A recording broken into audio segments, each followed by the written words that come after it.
നമസ്കാരം, ഞാൻ ജിഷ്ണു വാസ്തവ. എല്ലാവർക്കും ഇടവന വേദസിന്റെ യൂട്യൂബ് ചാനലിലേക്ക് സ്വാഗതം.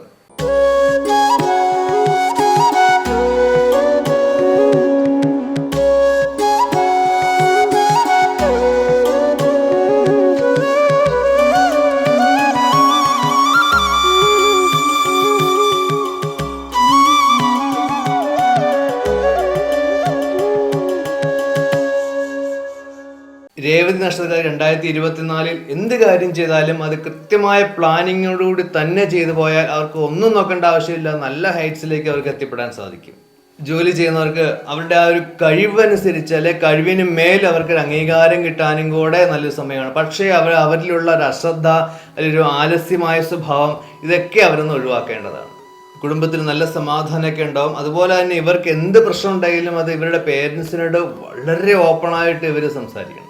മറ്റൊരു കാര്യം എന്ന് പറയുന്നത് ഇവർക്ക് ആ ഒരു ക്ഷമ ഇത് കൃത്യമായിട്ട് മെയിൻറ്റെയിൻ ചെയ്താൽ, അതുപോലെ തന്നെ ആ പ്ലാനിങ്ങും കൂടെ ഉണ്ടെങ്കിൽ അവർക്ക് പുതിയ വാഹനങ്ങൾ, വീട് വാങ്ങാനും ഒക്കെയുള്ളൊരു യോഗം ഈ 2024 മറ്റു ശ്രദ്ധിക്കേണ്ട കാര്യം എന്ന് പറയുന്നത് ഒരു കാരണവശാലും മറ്റുള്ളവരിൽ നിന്ന് ആഭരണങ്ങളോ പൈസയോ വാങ്ങുകയോ കൊടുക്കുകയോ ചെയ്യാതിരിക്കാനും കൂടെ ശ്രദ്ധിക്കണം.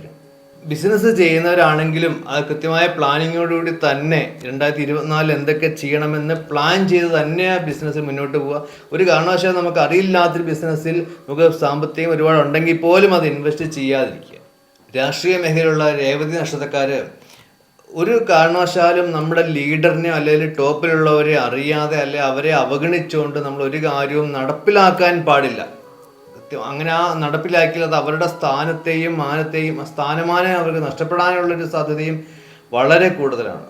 കലാരംഗത്തും മീഡിയ രംഗത്തും ഉള്ളവർക്ക് തീർച്ചയായിട്ടും ഇവർക്ക് തന്നെ ഒരു അട്രാക്ഷൻ ഉണ്ട് ഈ രേവതി നക്ഷത്രക്കാർ. അപ്പോൾ ആ ഒരു അട്രാക്ഷനിലൂടെ അവർ കൂടുതൽ ഓപ്പർച്യൂണിറ്റീസും ലഭിക്കും. വിദ്യാർത്ഥികൾ ഒരു കാരണവശാലും പേരൻസിൻ്റെ കൺസെൻറ്റ് ഇല്ല, പേരൻസിൻ്റെ ഒരു സമ്മതം ഇല്ലാതെ പുറത്തേക്ക്, അത് വീടിന് പുറത്തേക്കോ അല്ലെങ്കിൽ ടൂറ് പോലുള്ള കാര്യങ്ങൾക്ക് ഒരു കാരണവശാലും പോകാതിരിക്കുക. യാത്രകളൊക്കെ ഒരുപാട് ചെയ്യുന്നവരാണെങ്കിൽ ഓവർ സ്പീഡ് ഒന്ന് കൺട്രോൾ ചെയ്ത് പോകുന്നത് ഇവർക്ക് നല്ലതായിരിക്കും. ആരോഗ്യ സംബന്ധമായിട്ട് സൈനസ്, മൈഗ്രെയിൻ, കഫം, അതുപോലെ തന്നെ ചെറു പ്രാണികളിൽ നിന്നുള്ള ഉപദ്രവങ്ങൾ ഇതുപോലെയൊക്കെ ഇവർക്ക് വരാനുള്ള സാധ്യതയുണ്ട്. അതുകൊണ്ട് വളരെ കെയർഫുള്ളായിട്ട് ആരോഗ്യ കാര്യങ്ങൾ ശ്രദ്ധിക്കുക. പാർവതിയെ പ്രാർത്ഥിക്കുന്നതാണ് ഈ നക്ഷത്രക്കാർക്ക് ഈ വർഷം നല്ലത്.